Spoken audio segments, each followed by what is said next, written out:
जो विद्यार्थी मित्रों धोरण 12 चैप्टर नंबर 5 पृष्ठ रसायण में આપણે છેલ્લે લેક્ચર નંબર 10 માં આપણા પેમ્ફલેટના પ્રશ્ન નંબર 29 થી 84 સુધી ભણી ગયા હતા। હવે આજે લેક્ચર નંબર 11 માં ક્વેશ્ચન નંબર 34 થી આગળ વધીશું। તો ક્વેશ્ચન નંબર 34 એનું બંધારણ આ રીતનું છે। ક્વેશ્ચન નંબર 34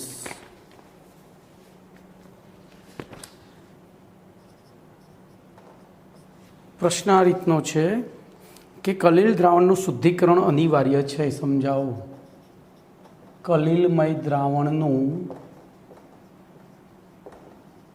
શુદ્ધિકરણ અનિવાર્ય છે। समझाओ जो હવે આ પ્રશ્ન દરેક પ્રશ્નનો આધાર એની આગળનો પ્રશ્ન હોય। બોલો આની આગળ આપણે છેલ્લે કયો પ્રશ્ન ભણી ગયા? तो द्रावण कलिल द्रावण बनावानी पेप्टीकरण पद्धति भणी गया। बराबर। बोलो पेप्टीकरण पद्धति में एवं तो शू आव्युं कि जेथी करीने आपणे आ प्रश्न विचारवो पड़े। तो पेप्टीकरण में आपणे ताजा बनावेला अवक्षेपनी अंदर थोड़ी मात्रा में विद्युत विभाज्य पदार्थ उमेर्यो, थोड़ी मात्रा में विद्युत विभाज्य पदार्थ उमेर्यो तो ये विद्युत विभाज्यना आयनीकरण द्वारा उत्पन्न थता आयनोनुं कलिल कणोनी सपाटी उपर एटले के ताजा बनावेला अवक्षेपनी सपाटी उपर अधिशोषण थयुं। बराबर। दाखला तरीके बधा धन आयनનું अधिशोषण थयुं। धन अथवा ऋण बेमांथी एकનું अधिशोषण थाय तो बोलो सपाटी पर बधी जग्याए शुं पैदा थयुं? धन वीजभार। अने धन धन वच्चे शुं थाय? तो धनाधन एटले के अपाकर्षण थाय। अने ए अपाकर्षणने नाबूद करवा माटे जेनी उपर आ धन वीजभारित कण अधिशोषित थयो छे, धन वीजभारित आयन अधिशोषित थयो छे, एवो कण અહીંથી छूटो पड़ी धन वीजभारित कण तरीके माध्यममां सतत विचलन कर्या करशे। बराबर। तो पेप्टीकरण पद्धति अनुसार आपणे आ रीते धन वीजभारना धन धन वीजभार अथवा तो ऋण ऋण वीजभार वच्चे उत्पन्न थता अपाकर्षण बळोनो सिद्धांतनो उपयोग करी अने आपणे कलिल द्रावण बनाव्युं हतुं। पण आ पद्धतिनी एक मर्यादा छे। धारो के विद्युत विभाज्य पदार्थ वधारे पड़ी गयो, धारो के विद्युत विभाज्य पदार्थ वधारे पड़ी गयो तो शुं थशे? तो शू थशे? तो धन आयनનું धारो के अधिशोषण थयुं, ऋण आयन पड्यो रह्यो छे ए तो द्रावणमां ज रहेवानो। तो ए ऋण आयन आवा धन आयनोने आकर्षी पोतानी सपाटी उपर धन आयनोनुं एक लेयर बनावशे। बरोबर। धन आयनोनुं एक आखुं लेयर बनावशे। एनी फरते फरीथी पाछुं ऋण आयननुं लेयर बने, एनी फरते पाछुं धन आयनोनुं लेयर बने। आम आज कलिल कणों 1 नेनोमीटर थी ओछुं कद धारण कर्युं तो एवा कणों एकबीजा साथे जोड़ाई समुच्चय बनावे छे अने ए समुच्चय पात्रना तळिये पाछो बेसी जाय एटले के कलिल प्रणाली नाश पामे छे। आवुं क्यारे थाय? जो उमेरेलो विद्युत विभाज्य पदार्थ वधु मात्रामां पड़ी जाय तो, जरूर करता वधारे पड़े तो। बीजुं क्यारे थाय? तो આપણે કલિલ દ્રાવણને ખુલ્લું રાખ્યું હોય અને વાતાવરણ આપણે તો વર્લ્ડનું વાતાવરણ અત્યારે કેવું થઈ ગયું છે? પ્રદૂષિત। અને એ પ્રદૂષિત વાતાવરણમાં આયનો ઉડતા જ હોય છે તો એ આયનો પણ અંદર અધિશોષિત થાય। ધીમે ધીમે ધીમે અધિશોષિત થાય એટલે એક પરિસ્થિતિ એવી આવે કે એમની સાંદ્રતા જરૂર કરતાં વધી જાય અને એમાં પણ આવા સમુચ્ચય બની અને શું બની જાય? અવક્ષેપન થઈ જાય, સ્કંદન થઈ જાય કલિલનું। આથી કલિલ કણોનું શુદ્ધિકરણ આવશ્યક છે। तो हवे हूँ पेम्फलेट प्रमाणे जाऊँ तो पेम्फलेट प्रमाणे जे लख्युं छे एनी चर्चा करिए। मैं तमने पहलू तो आपने जे आवड़तुं हतुं, जे आपणे आगळना प्रश्नमां शीख्या था एना आधारे चर्चा करी। तो जोईए जुदी जुदी पद्धति वडे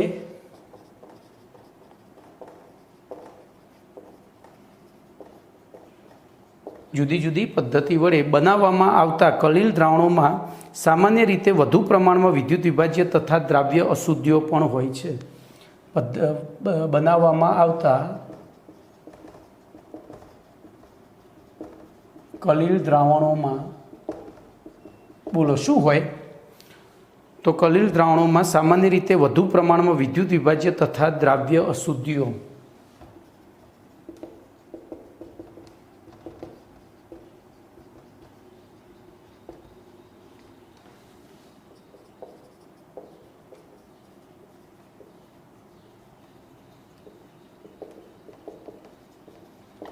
द्राव्य अशुद्धिओ होय छे। बोलो आना लीधे शुं थाय? आथी हवे जोजो કલિલમય દ્રાવણની સ્થાયીતા માટે વિદ્યુત વિભાજ્યનું અલ્પ પ્રમાણ જરૂરી છે. હવે કલિલ દ્રાવણની સ્થિરતા માટે વિદ્યુત વિભાજ્યનું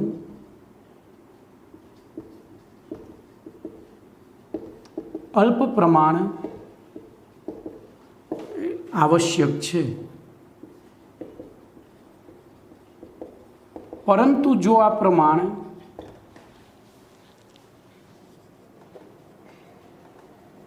વધુ હોય તો હવે શું થશે? વધુ હોય તો શું થાય? તો તે પોતાના કરતાં તેમાંના આયનો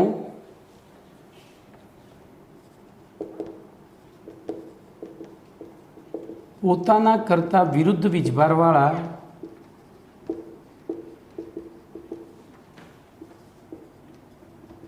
કલિલ કણોને આકર્ષીને સમુચ્ચય બનાવે છે. આથી કલિલ દ્રાવણોનું સ્કંદન થઈ જાય છે. બરોબર, આથી કલિલ દ્રાવણોનું શું થઈ જાય છે? સ્કંદન થાય છે. બોલો, આથી કલિલમય દ્રાવણનું શુદ્ધિકરણ કરી તેમાં અશુદ્ધિઓની સાંદ્રતા ઘટાડવી યોગ્ય પ્રમાણમાં કરવી જરૂરી છે. આથી કલિલ દ્રાવણમાં વિદ્યુત વિભાજ્ય પદાર્થ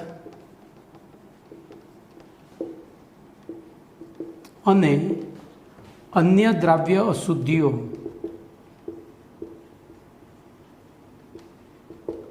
નું પ્રમાણ ઘટાડવા માટે કલિલ દ્રાવણોનું શુદ્ધિકરણ આવશ્યક છે. શુદ્ધિકરણ આવશ્યક છે. તો આ રીતે લખવાનું છે. 2 માર્ક્સનો પ્રશ્ન છે. ચલો હવે એની શુદ્ધિકરણની વિવિધ રીતો ભણીએ. તો કલિલ દ્રાવણના શુદ્ધિકરણની વિવિધ રીતો ભણીશું આપણે. જોઈએ હવે તો પ્રશ્ન નંબર 35.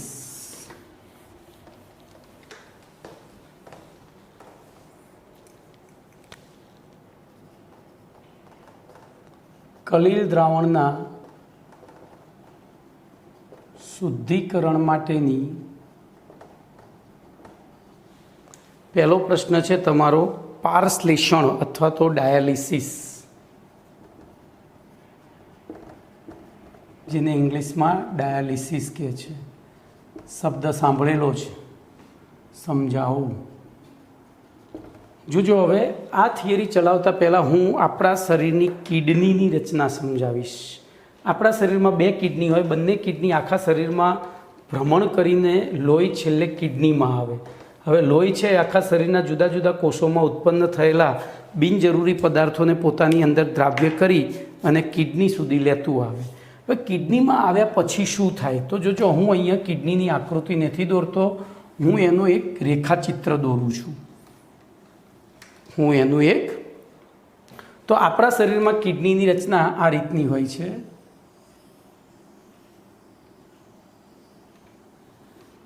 બરોબર, કિડનીની રચના આ રીતની હોય છે. 2 કિડનીઓ છે. એમાં અહીંથી એ આ રીતનો ભાગ હોય.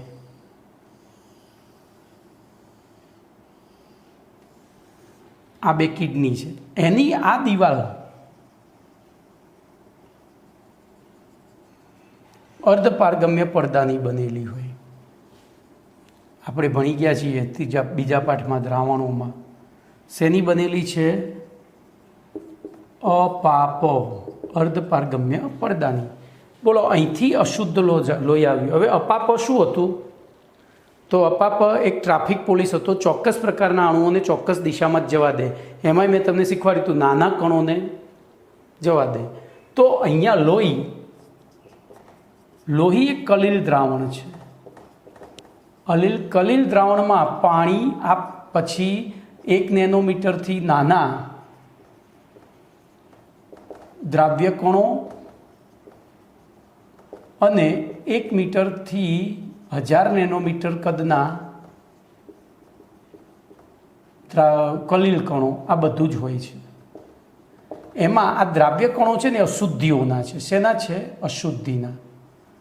આખા શરીરમાં ફર્યું, જ્યાં બિનજરૂરી વધારે થતો હોય બધું એને ઓગાળ્યો લોહીને અને પોતાના સાથે કિડનીમાં લઈને આવ્યું.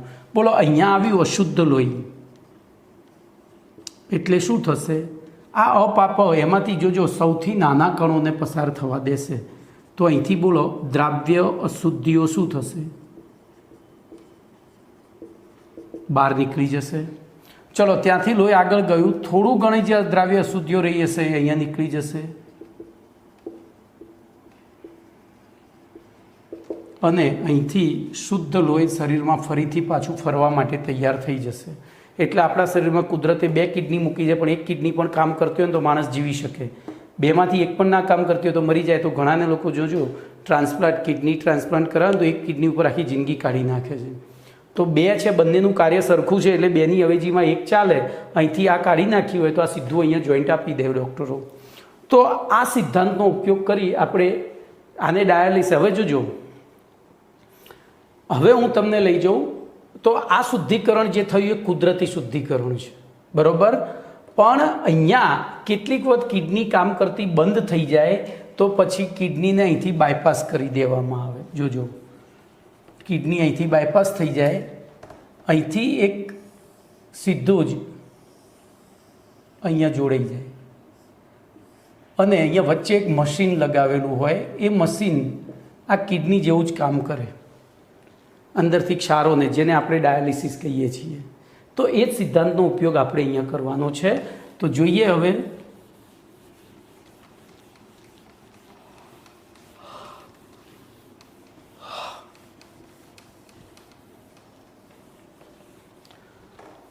તો પાર્ચમેન્ટ પેપર અથવા તો પ્રાણીજ પડદા અથવા તો સેલોફોન પેપર, બરોબર, ની કોથળી જેવા અર્ધપારગમ્ય પડદાની મદદથી પાર્ચમેન્ટ પેપર અથવા સેલોફેન પેપર અથવા ત્રીજું શું કહ્યું હતું? પ્રાણીજ પડદા એટલે કે પ્રાણી કોષની કોષ દિવાલ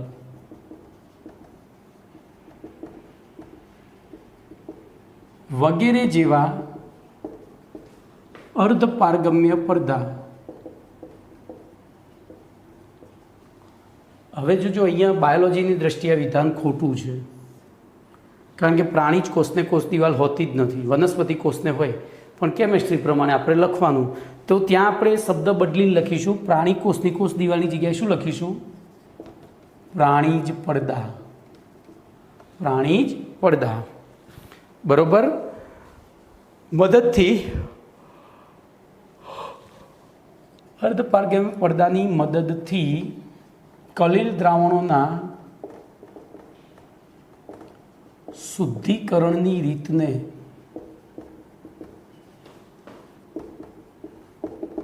બોલો ડાયાલિસિસ અથવા તો પારશ્લેષણ કહે છે.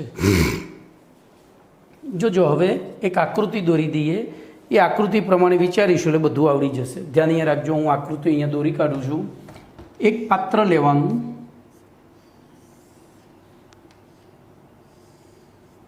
એ પાત્રની અંદર અર્ધપારગમ્ય પડદાની બનેલી એક કોથળી, બરોબર, અપાપની બનેલી કોથળી, એની અંદર કલીલ દ્રાવણ ભરી દેવાનું.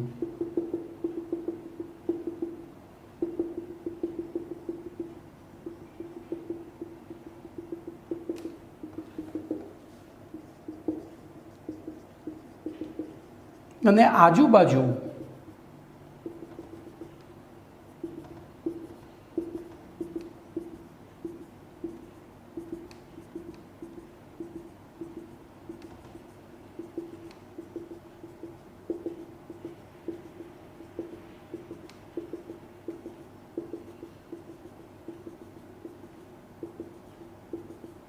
નિસ્યંદિત પાણી ભરવામાં આવે છે. અહીંથી નવું પાણી દાખલ થાય, અહીંથી જૂનું પાણી બહાર નીકળે એવી સાયફન પદ્ધતિ એપ્લાય કરવામાં આવે. એટલે હવે જોજો, આ પડદો શેનો બનેલો છે? અર્ધપારગમ્ય પડદો છે. અર્ધપારગમ્ય પડદો પોતાનામાંથી કોને પસાર થવા દેશે? બોલો. તો પોતાનામાંથી ઝીણા કણો. હવે કલીલ કણોમાં 3 પ્રકારના કણો હોય. દ્રાવ્ય કણો એટલે કે જેમનું કદ 1 નેનોમીટરથી નાનું છે એવા, કલીલ કણો એટલે કે જેમનું કદ 1 નેનોમીટરથી મોટું છે એવા, અને ત્રીજું દ્રાવકના કણો એટલે કે વિક્ષેપિત પરિક્ષેપણ માધ્યમના કણો. હવે જોજો, સૌથી મોટું કદ કોનું હોય? કલીલ કણોનું. તો આમાંથી બહાર કોણ નીકળી જશે? તો આમાંથી વિક્ષેપિત માધ્યમ અને દ્રાવ્ય કણો બહાર નીકળી જશે. શું નીકળી જશે? દ્રાવ્ય કણો. અંદર પડ્યું શું રહેશે? ફક્ત કલીલ કણો. હવે જોજો, આ પાણી નવું દાખલ થાય છે, જૂનું બહાર નીકળે છે, એટલે શું થાય? આ પાણીની સાંદ્રતા અમુક હદથી વધી જાય ને, તો પાછું આ બહાર ના નીકળે. અભિસરણ દબાણના સિદ્ધાંતથી ઊંધું. આને પ્રતિ અભિસરણ પણ કહેવાય. ઊંધું છે આ. પારશ્લેષણ અને અભિસરણમાં એક જ તફાવત કે પહેલાંમાં જુદી જુદી સાંદ્રતાવાળા બે પદાર્થ દ્રાવણને એકબીજાના સંપર્કમાં રાખતા હતા, તો ઓછી સાંદ્રતાથી વધુ સાંદ્રતા તરફ દ્રાવકનો પ્રવાહ શરૂ થતો હતો. આમાં ઊંધું છે, દ્રાવકનો નહીં, દ્રાવ્ય કણોનો પ્રવાહ શરૂ થાય છે. બરાબર? એટલે બોલો, ધીરે ધીરે આની અંદરથી બધું જ વિક્ષેપણ માધ્યમ અને દ્રાવ્ય કણો એટલે કે નાના કણો નીકળી ગયા, તો અંદર રહી ગયું શું? કલીલ કણો. એ કલીલ કણોને બહાર કાઢી ચોખ્ખા પાણી વડે ધોઈ અને ફરીથી વિક્ષેપણ માધ્યમમાં પરિક્ષેપિત કરી દઈએ, તો બોલો આપણને શુદ્ધ કલીલ દ્રાવણ મળી જાય. તો હવે હું આ આકૃતિ પ્રમાણે અહીંયા વર્ણન લખતો નથી, અંદરથી બોલું છું, તમે લોકો એને ધ્યાનથી સમજો. તો જો આકૃતિ પ્રમાણે જ આપણે જવાનું છે. તો સાચા દ્રાવણમાંના આયનો અથવા વધુ નાના અણુઓ પ્રાણીજ પડદા અથવા તો પાર્ચમેન્ટ પેપર અથવા તો સેલોફેન પેપર અથવા તો એટલે કે ટૂંકમાં અર્ધપારગમ્ય પડદાની કોથળીમાંથી પસાર થઈ શકે છે. બરાબર? પરંતુ કલીલ કણો પસાર થઈ શકતા નથી. બોલો, મેં આકૃતિમાં દોર્યું છે કે ભાઈ વિક્ષેપણ માધ્યમના કણો અને દ્રાવ્ય કણો બહાર નીકળી જાય, કલીલ કણો પસાર થઈ શકતા નથી. આથી યોગ્ય અર્ધપારગમ્ય પડદાવાળી બેગમાં કલીલ દ્રાવણ ભરી એક પાણી ભરેલા પાત્રમાં લટકાવવામાં આવે છે અને તેમાંથી તાજું પાણી સતત રીતે પસાર કરવામાં આવે. નવું પાણી અંદર દાખલ થાય, જૂનું બહાર નીકળી જાય એવી સાયફન પદ્ધતિ અંદર ગોઠવી હોય છે. આથી કલીલ દ્રાવણમાં આવેલા અણુઓ અથવા આયનો જેવી દ્રાવ્ય અશુદ્ધિઓ કોથળીની બહાર નીકળી જાય છે અને શુદ્ધ કલીલ કણો અંદર બેગની અંદર રહી જાય છે. પારશ્લેષણ માટેના આ સાધનને પારશ્લેષક અથવા તો ડાયાલાઇઝર કહે છે. શું કહે છે? પારશ્લેષક અથવા ડાયાલાઇઝર કહે છે. બોલો, કમ્પ્લેટ. હવે જોજો, આમાં આગળનો એક પ્રશ્ન આવી જાય છે, વિદ્યુત પારશ્લેષણ.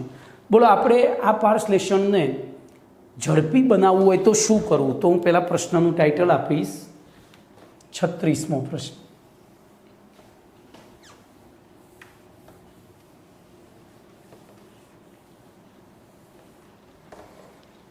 છત્રીસમો પ્રશ્ન છે, વિદ્યુત ડાયાલિસિસ અથવા તો વિદ્યુત પારશ્લેષણ સમજાવો.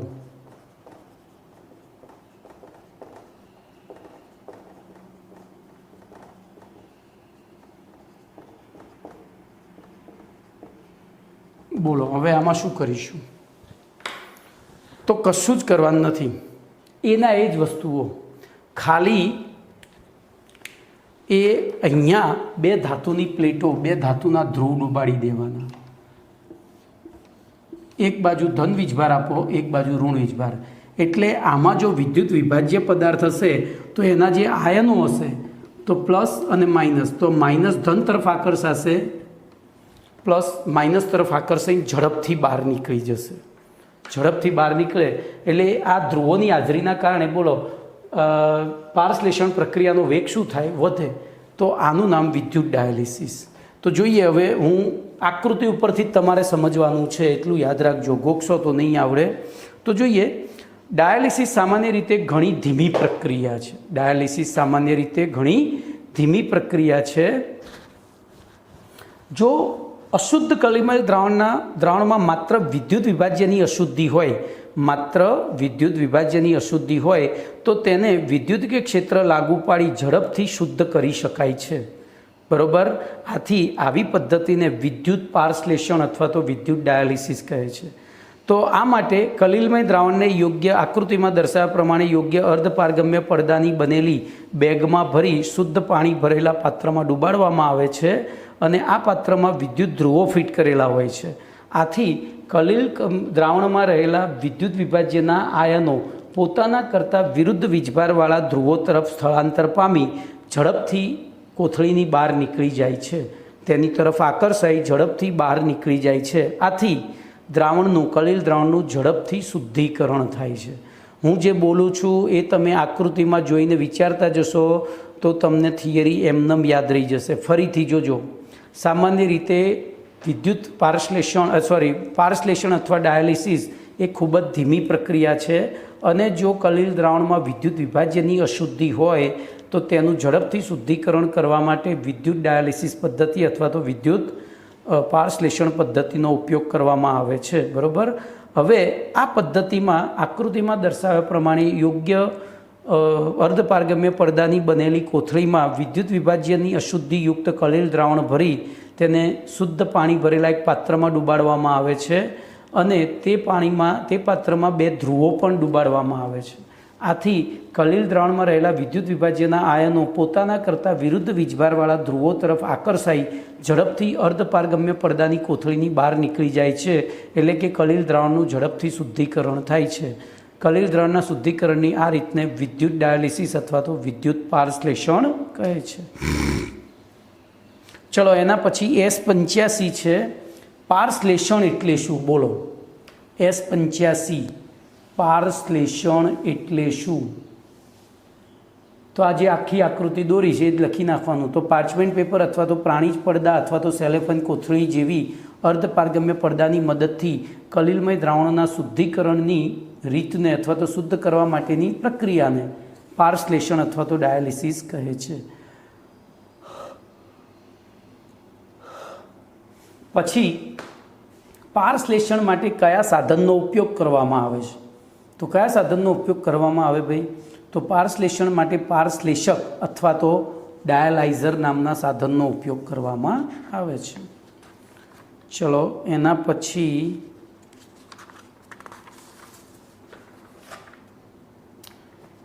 પછીની પ્રશ્ન નંબર 37 છે. કલિલમય દ્રાવણના શુદ્ધિકરણ માટેની અલ્ટ્રા ફિલ્ટ્રેશન પદ્ધતિ. અલ્ટ્રા ફિલ્ટ્રેશન પદ્ધતિ ભાઈ ધ્યાન રાખજો. આ પદ્ધતિ સમજવાની છે. આમ તો બધી વાર્તા જ કરવાની છે પણ હું આકૃતિ દોરીને સમજાવીશ એટલે તમને ઝડપથી આવડશે.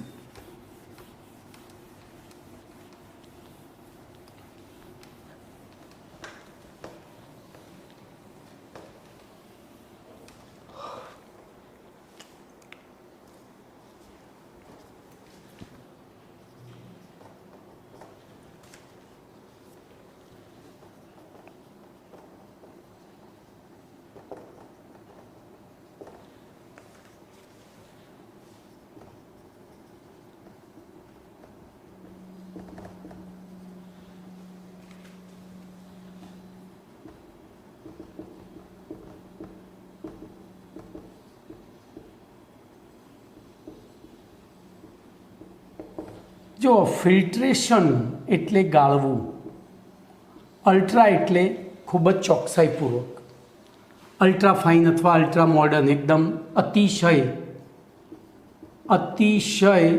ગાળવું એમ. તો બોલો કોઈ પણ વસ્તુને અતિશય ગાળવી હોય શું કરવું પડે? એકદમ શુદ્ધ રીતે ગાળવી હોય કે કશું રહી જ ના જાય એવી રીતે કરવું હોય તો શું કરવું પડે? તો એકદમ ઝીણી ગળણીની જરૂર પડે. એકદમ ઝીણા છિદ્રોવાળી ગળણીની જરૂર પડે. બસ આટલા ઉપર આખી થિયરી છે. તો જોઈએ કલિલમય દ્રાવણમાં રહેલા દ્રાવક અને દ્રાવ્ય અશુદ્ધિઓને વિશિષ્ટ રીતે બનાવેલા ultra filter paper. Ultra filter તો એ ઝીણા છિદ્રોવાળું જે કાગળ બનાવીએ છીએ આપણે એને અલ્ટ્રા ફિલ્ટર પેપર કહેવાય. આ અલ્ટ્રા ફિલ્ટરની પેપરની મદદથી ગાળીને એમાંની અશુદ્ધિઓ દૂર કરવામાં આવે તો એ પદ્ધતિને કહેવાય અલ્ટ્રા ફિલ્ટ્રેશન પદ્ધતિ. બોલો પહેલી વ્યાખ્યા આપી દીધી. શું લખશો?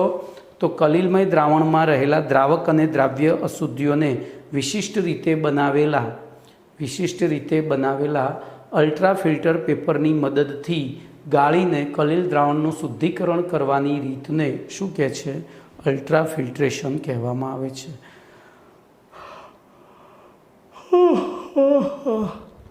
હવે અલ્ટ્રા ફિલ્ટર પેપર કલીલ કણો સિવાયના બધા જ પદાર્થો માટે પારગમ્ય હોય છે. અલ્ટ્રા ફિલ્ટર પેપર કલીલ કણો સિવાયના બધા જ કણો માટે પારગમ્ય હોય છે. એનો મતલબ કલીલ કણોથી મોટા કણો એમાંથી ના જઈ શકે, એટલે કે 1 નેનોમીટરથી મોટું કદ ધરાવતા કણો ના જાય, 1 મીટરથી નાનું કદ ધરાવતા બધા જ અણુઓ એમાંથી પસાર થઈ શકે. તો અહીંયા એક MCQ પૂછાય કે અલ્ટ્રા ફિલ્ટર પેપરમાં છિદ્રોનું માપ કેટલું હોય છે? તો 1 નેનોમીટર કરતાં નાનું. કેટલું હોય છે? તો જોજો, સામાન્ય રીતે આપણે જે લેબની અંદર ફિલ્ટર પેપર વાપરીએ છીએ, સાદું ફિલ્ટર પેપર, એ સાદા ફિલ્ટર પેપરમાં છિદ્રો ઘણા મોટા હોય છે. સાદા ફિલ્ટર પેપરમાં છિદ્રો ઘણા મોટા હોય છે. આથી સામાન્ય ફિલ્ટર પેપરમાં છિદ્રોને કોલોડિયન દ્રાવણમાં સંસેચિત કરીને, હવે સંસેચિત કરીને એટલે શું? તો એકચ્યુઅલી કોલોડિયન દ્રાવણમાં ડુબાડવામાં આવે, પછી એ બહાર કાઢીને એને સૂકવી દેવામાં આવે, પછી પેલો ગોંડલ ગાંઠિયાવાળો ગાંઠિયા પાડતો હોય ને એમ, તો નાઇટ્રોસેલ્યુલોઝ રેસાઓ જે છે, બરાબર, 4% કોલોડિયનનું 4% નાઇટ્રોસેલ્યુલોઝનું આલ્કોહોલ અને ઇથરમાં બનાવેલું મિશ્રણ છે. કોલોડિયન શું છે? તો 4% નાઇટ્રોસેલ્યુલોઝનું આલ્કોહોલ અને ઇથરમાં બનાવેલું દ્રાવણ. તો એવું સોલિડ દ્રાવણ લેવાનું. પહેલું તો દ્રાવણમાં ડુબાડી દીધું, પછી એવું 4%ની જગ્યાએ 80% વાળું દ્રાવણ લેવાનું, અને પછી એને આમ પેલો ગોંડલ ગાંઠિયાવાળો ગાંઠિયો પડે ને, આમ દબાઈને પેપર ઉપર આમ દબાવીને ઘસવાનું, એટલે બોલો એના છિદ્રો જે બાકી રહી ગયા હતા એ પણ બધા પૂરાઈ જાય છે. અને આ રીતે આપણને અલ્ટ્રા ફિલ્ટર પેપર પ્રાપ્ત થાય છે. બરાબર. ત્યારબાદ જોજો, એ સંસેચન કર્યા પછી એને ફોર્માલ્ડિહાઇડમાં ડુબાડવામાં આવે. એટલે ફોર્માલ્ડિહાઇડમાં ડુબાડો ને એટલે પેપર સખત થઈ જાય. બરાબર, સખત થઈ જાય.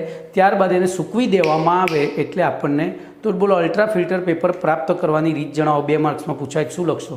તો સાદા ફિલ્ટર પેપરના છિદ્રો ખૂબ જ મોટા હોય છે. આવા સાદા ફિલ્ટર પેપરને કોલોડિયનના દ્રાવણમાં ડુબાડી તેની ઉપર કોલોડિયનનું સંસેચન કરવામાં આવે છે. અહીં કોલોડિયન એ 4% નાઇટ્રોસેલ્યુલોઝનું ઇથર અને આલ્કોહોલના મિશ્રણમાં બનાવેલું દ્રાવણ છે. આ રીતે તૈયાર થયેલા ફિલ્ટર પેપરને ફોર્માલ્ડિહાઇડમાં ડુબાડવામાં આવે છે, આથી તે સખત બની જાય છે. આવા ફિલ્ટર પેપરને શું કહે છે? Ultra filter paper. હવે અલ્ટ્રા ફિલ્ટર પેપરનો ઉપયોગ કરી અને કલીલમય કણોને અન્ય પરમાણુ કે આયનોથી અલગ કરી કણોનું, જોજો હવે એના માટે શું કરવામાં આવે? એક ગણી લેવામાં આવે. એ ગણીની અંદર પેલા અલ્ટ્રા ફિલ્ટર પેપરનું કોન બનાવવામાં આવે.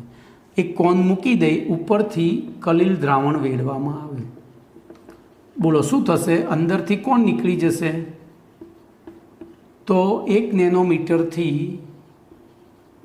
નાના કદના અણુઓ કે આયનો નીકળી જશે. બોલો બહાર શું, અંદર શું રહી જશે? તો 1 થી 1000 નેનોમીટર, 1 નેનોમીટરથી મોટા કદના કલીલ કણો રહી જશે.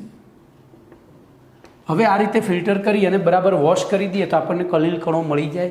એ કલીલ કણોને યોગ્ય તાજા અને શુદ્ધ પરિક્ષેપણ માધ્યમમાં આપણે જો ઓગાળી દઈએ તો આપણને શુદ્ધ કલીલ દ્રાવણ પ્રાપ્ત થાય છે. તો કલીલ દ્રાવણ પ્રાપ્ત કરવા માટેની આ રીતને શું કહે છે? બરાબર. હવે જો આ પ્રક્રિયા અહીંથી ધીમે ધીમે પાણી આ અશુદ્ધિઓ નીકળતી હોય તો કેટલીક વાર આનો વેગ વધારવા માટે ઉપરથી આ રીતે જોજો, આ પેલું એનું રાઉન્ડ હોય ને તો આમાં હાથ મારવાનો ધીમે ધીમે, એટલે શું થાય? પ્રેશરથી, અથવા તો નીચે બકનર નળી સક્શન પાઇપ લગાવી અને શોષી લેવામાં આવે છે. એટલે શું થાય? નીચેથી અહીંયા જોજો, એમાં બકનર નળી આ રીતની હોય,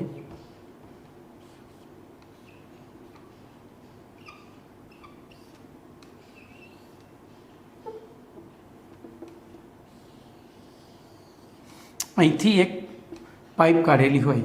બોલો એ શૂન્યાવકાશ એટલે કે વેક્યુમ લગાડીએ એટલે શું થશે? અહીંયા દબાણ ઘટશે. અહીંયા દબાણ ઘટે તો ઉપરથી શું થાય? ઝડપથી પાણીની એટલે કે અશુદ્ધિઓ બધી નીકળી જાય. અને આ રીતે તો જો હવે હું ફરીથી તમારી સામે આકૃતિ દોરેલી છે, હું ફરીથી આખી થિયરી રિપીટ કરું છું. એને તમારે ધ્યાનથી આંખ બંધ કરીને સાંભળવાની છે અને તમને આકૃતિ દેખાવવી જોઈએ.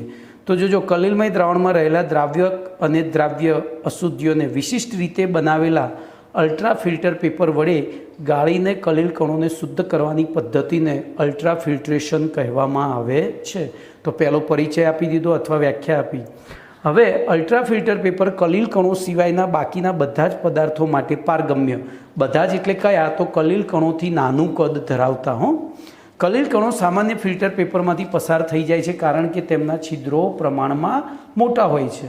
તો પછી આપણે આ સામાન્ય ફિલ્ટર પેપરમાંથી અલ્ટ્રા ફિલ્ટર પેપર કેવી રીતે બનાવીશું? તો એના માટે સાદા ફિલ્ટર પેપરને કોલોડિયનના દ્રાવણમાં ડૂબાડી ત્યારબાદ ફોર્માલ્ડિહાઇડના દ્રાવણમાં ડૂબાડવામાં આવે ત્યારે આપણને કોલોડિયનના સંસેચન દ્વારા પ્રાપ્ત થતું અલ્ટ્રા ફિલ્ટર પેપર પ્રાપ્ત થાય છે.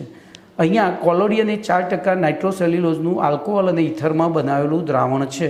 ચલો, આ રીતે બનેલા અલ્ટ્રા ફિલ્ટર પેપરને આકૃતિમાં દર્શાવ્યા પ્રમાણે હવે બધું લખશો નહીં તો ચાલશે. આ રીતે બનાવેલા અલ્ટ્રા ફિલ્ટર પેપરનો ઉપયોગ કરી કલિલ કણોને અન્ય પરમાણુ અણુ કે આયનો એટલે કે અશુદ્ધ રૂપી અણુ પરમાણુ કે આયનોથી દૂર અલગ કરી કલિલ કણોનું શુદ્ધિકરણ કરવામાં આવે છે. અલ્ટ્રા ફિલ્ટ્રેશન પ્રક્રિયા પ્રમાણમાં ધીમી છે.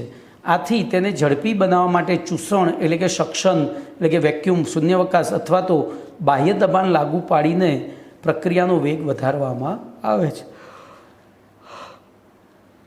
અલ્ટ્રા ફિલ્ટ્રેશન બાદ અલ્ટ્રા ફિલ્ટર પેપર ઉપર જે પેપરની ઉપર જે કણો રહી ગયા કલિલ કણો, એ કલિલ કણોને યોગ્ય તાજા અને શુદ્ધ પરિક્ષેપણ માધ્યમમાં મિશ્ર કરવામાં આવે તો આપણને શુદ્ધ કલિલ કણો પ્રાપ્ત એટલે કે શુદ્ધ કલિલ દ્રાવણ પ્રાપ્ત થાય છે. ઓકે, તો અહીંયા તમારો 37મો પ્રશ્ન પણ પૂરો. ભાઈ, આ બધી થિયોરિટિકલ પ્રશ્નો છે. આને તમારે આકૃતિ યાદ રાખી વિચારશો તો આવડશે. આને બોર્ડ ઉપર લખવાથી ના આવડે કે મોડેલ એને ખાલી વિચારવાથી આવડી જાય. ચલો, એના પછી પ્રશ્ન નંબર 38. તો કલિલમય દ્રાવણોનો પ્રકાશીય ગુણધર્મ સમજાવો. કલિલમય દ્રાવણોનો પ્રકાશીય ગુણધર્મ સમજાવો. તો જોઈએ.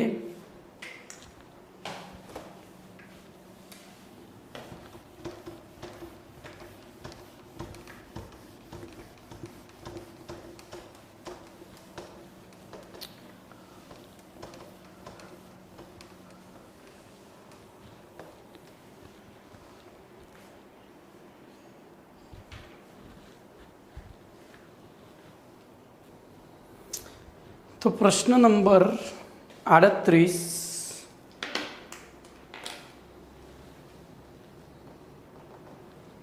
કલિલમય દ્રાવણોનો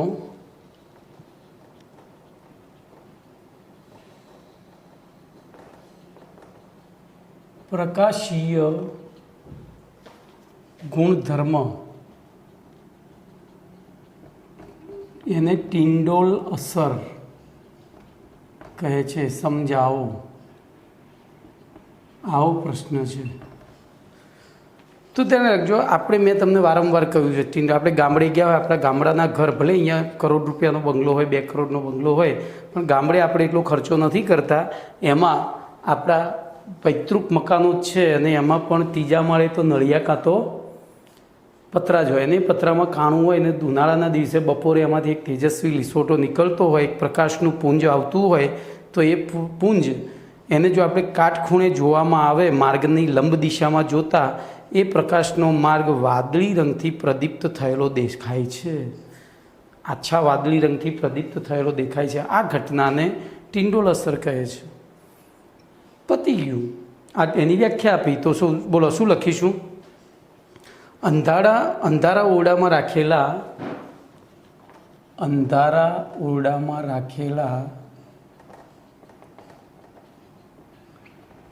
કલિલ દ્રાવણમાંથી એક પ્રકાશનું કિરણ તીવ્ર કિરણોનો સમૂહ પસાર કરવામાં આવે. પ્રકાશના તીવ્ર કિરણોનો સમૂહ, જેને પુંજ કહેવાય, પસાર કરવામાં આવે તો પસાર કરેલા કિરણોના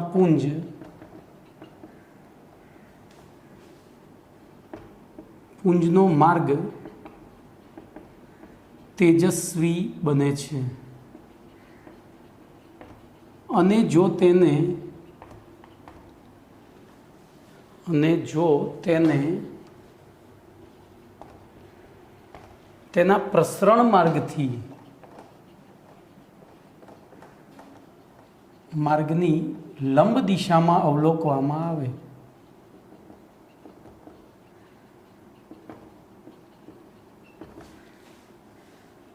તો તે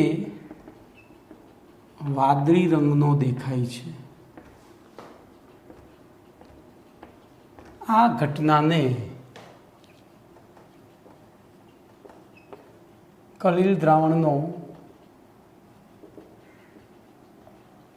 પ્રકાશીય ગુણધર્મ અથવા ટિંડોલ અસર કહે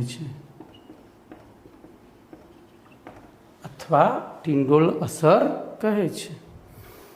ચલો હવે આવું કેમ થાય છે એ વિચારીએ. તો કલિલમય કણો પ્રકાશના પુંજનું એટલે કે અવકાશમાં બધી જ દિશામાં પ્રકીર્ણન કરતા હોવાથી તો કલિલમય કણો તેમના ઉપર પડતા પ્રકાશના પુંજનું અવકાશમાં બધી જ દિશામાં પ્રકીર્ણન, જેને વિખેરણ પણ કહેવાય, કરતા હોવાથી તેમનો પ્રસરણ માર્ગ પ્રજ્વલિત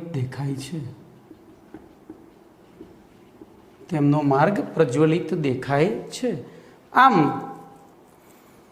બરોબર. તો જો આપણે અહીંયા વ્યાખ્યાત આપી દીધી. આ પ્રજ્વલિત આ ઘટનાને શું કહેવાય, ટિંડોલ અસર. તો ધ્યાન અહીંયા રાખો. દાખલા તરીકે એક પાત્રની અંદર મેં કલિલ દ્રાવણ ભર્યું છે અને પછી અહીંથી બેટરીમાંથી એક તીવ્ર તેજસ્વી કિરણ દાખલ કરું તો અહીંયા મને શંકુ દેખાય છે. આ ઘટનાને ટિંડોલ અસર અને આને ટિંડોલ શંકુ કહે છે. શું કહે છે? દેખાય છે.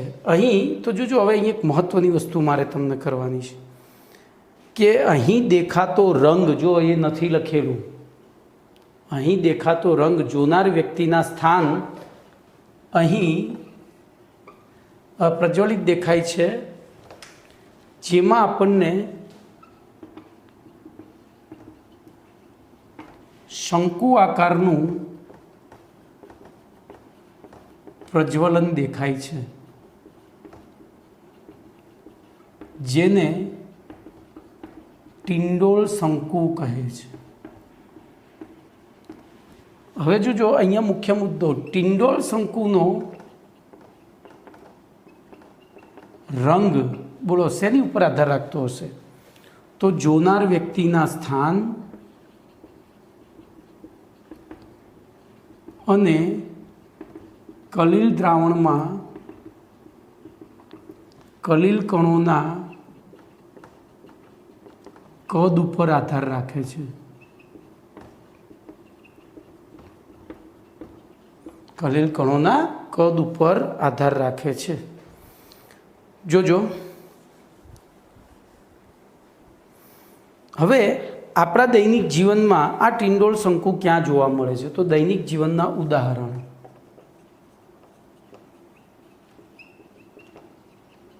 બોલો, પેલું સિનેમા હોલમાં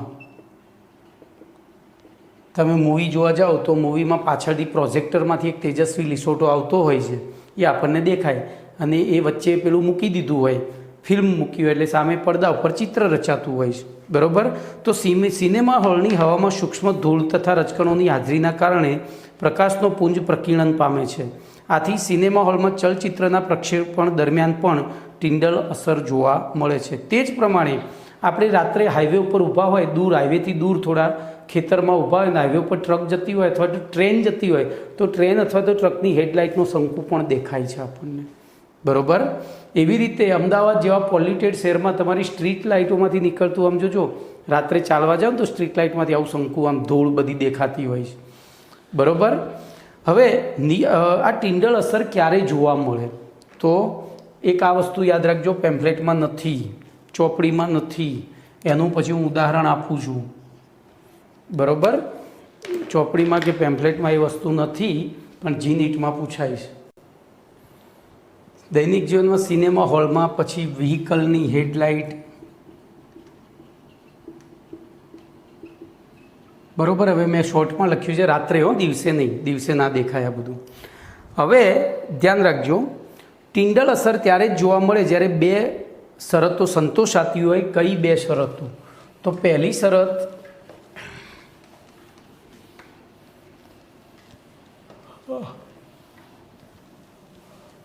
ટિન્ડલ અસર ત્યારે જ જોવા મળે તો પહેલી શરત, ઉપયોગમાં લીધેલા પ્રકાશની તરંગલંબાઈ કરતાં પરિક્ષેપિત કલાના કણોનો વ્યાસ વધુ નાનો ન હોવો જોઈએ. તો ટિન્ડલ અસર નીચેની બે શરતો સંતોષાતી હોય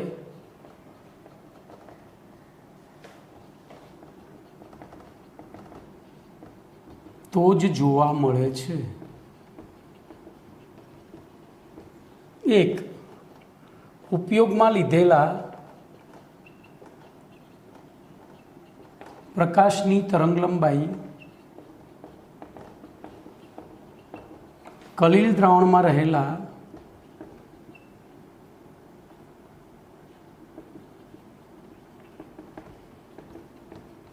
કલીલ કણોના કદ કરતાં, બોલો કેવી હોવી જોઈએ? કદ કરતાં, એટલે કે કલીલ કણોના વ્યાસ કરતાં વધુ નાની ન હોવી જોઈએ. કદની જગ્યાએ વ્યાસ લખવાનું. કલીલ કણોના વ્યાસ કરતાં વધુ નાની ના હોવી જોઈએ. પહેલી શરત. બીજી શરત, તો પરિક્ષેપિત કલા અને પરિક્ષેપણ માધ્યમના વક્રીભવનાંકમાં મોટો તફાવત હોવો જોઈએ. પરિક્ષેપિત કલા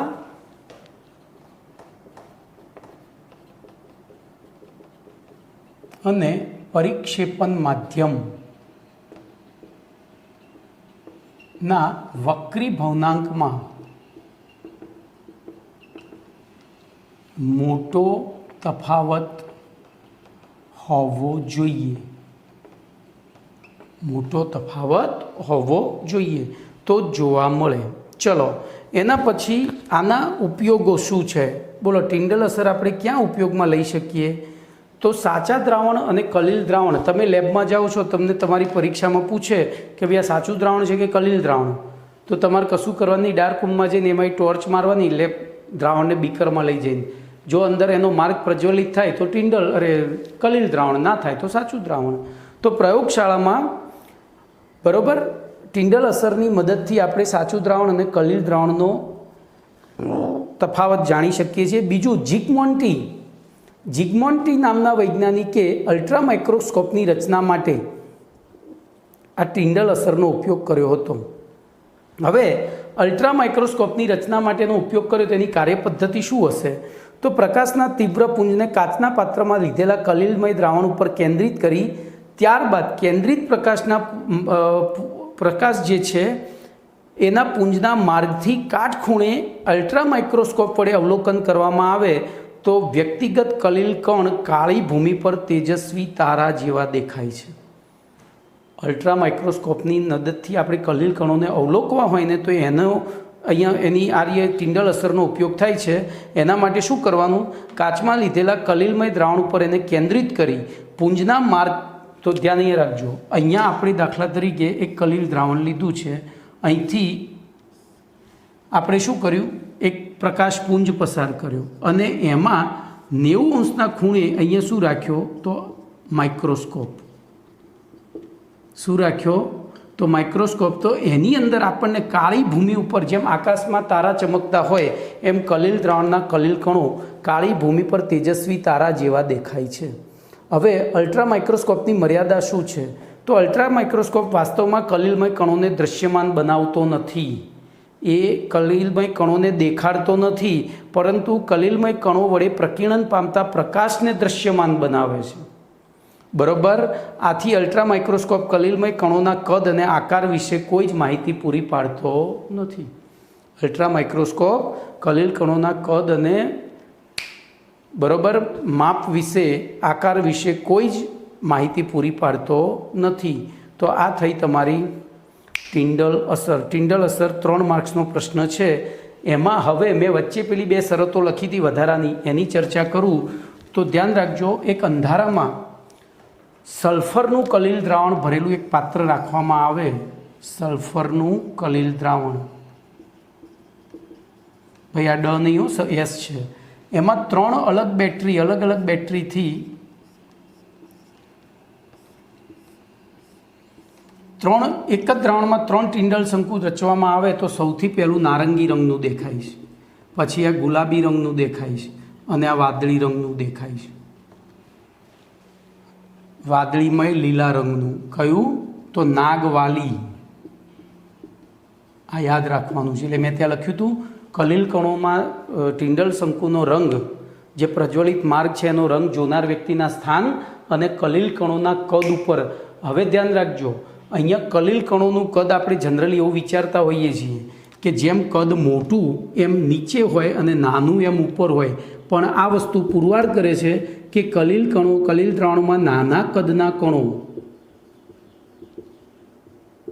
નીચે હોય છે, કારણ કે વક્રીભવન વધારે થયું, ઓછું થયું, જાનીવાલી પીનારા જાંબલી, એટલે વધારે થયું વક્રીભવન. વક્રીભવન વધારે ક્યારે થાય? જ્યારે કલીલ કણોનું કદ નાનું હોય. નારંગી ઉપર છે તો અહીંયા કલીલ કણોનું કદ મોટું હોય છે. કેવું હોય છે? મોટું. તો આ એક જીનીટનો MCQ છે. નાગવાલી યાદ રાખજો. સલ્ફરના કલીલ દ્રાવણમાંથી 3 ઉપર નીચે આકૃતિમાં દર્શાવ્યા પ્રમાણે 3 પ્રકાશપુંજ પસાર કરવામાં આવે તો સૌથી ઉપરનો નારંગી, પછી ગુલાબી, પછી વાદળીમય લીલો. ઓકે, તો આ નાગવાલી થયો. અને એ પ્રમાણે નાના કણો નીચે અને મોટા કણો ઉપર હોવાનું પુરવાર થાય છે. આ એડિશનલ વસ્તુ કહી. હવે ટિન્ડલ અસર ઉદ્ભવવા માટે જરૂરી શરતો તો કઈ 2 શરતો હતી? તો પહેલી શરત હતી ઉપયોગમાં લીધેલા પ્રકાશની તરંગ લંબાઈ પરિક્ષેપિત કલાના કણોના વ્યાસ કરતાં બહુ વધુ ના હોવી જોઈએ, અથવા તો બહુ નાની ના હોવી જોઈએ. એટલે બહુ નાની ના હોવી જોઈએ લખજો. અને બીજું, પરિક્ષેપણ કલા અને પરિક્ષેપણ માધ્યમના વક્રીભવનાંકમાં મોટો તફાવત ન હોવો જોઈએ. મોટો તફાવત હોવો જોઈએ, મારી ભૂલ થઈ, મોટો તફાવત હોવો જોઈએ. ચલો, એના પછી કોલોડિયન શું છે? તો કોલોડિયન એ 4% નાઇટ્રોસેલ્યુલોઝનું આલ્કોહોલ અને ઇથરમાં બનાવેલું દ્રાવણ છે.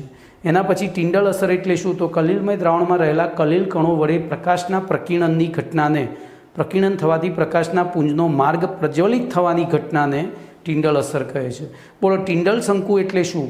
તો ટિન્ડલ અસરના કારણે પ્રજ્વલિત થતા આ શંકુઓને, કલીલમાંથી પ્રજ્વલિત થતા શંકુ આકારના માર્ગને ટિન્ડલ શંકુ કહે છે. તો આપણે આટલે સુધી રાખીએ છીએ. હવે નવો પ્રશ્ન, 1 મિનિટ, નવોય નાનો જ છે, જોઉં સમય જોઉં પછી ચલાવવું ભાઈ. ચલો ચાલશે, વાંધો નહીં. કાલે અમે 48 મિનિટ થઈ ગઈ છે.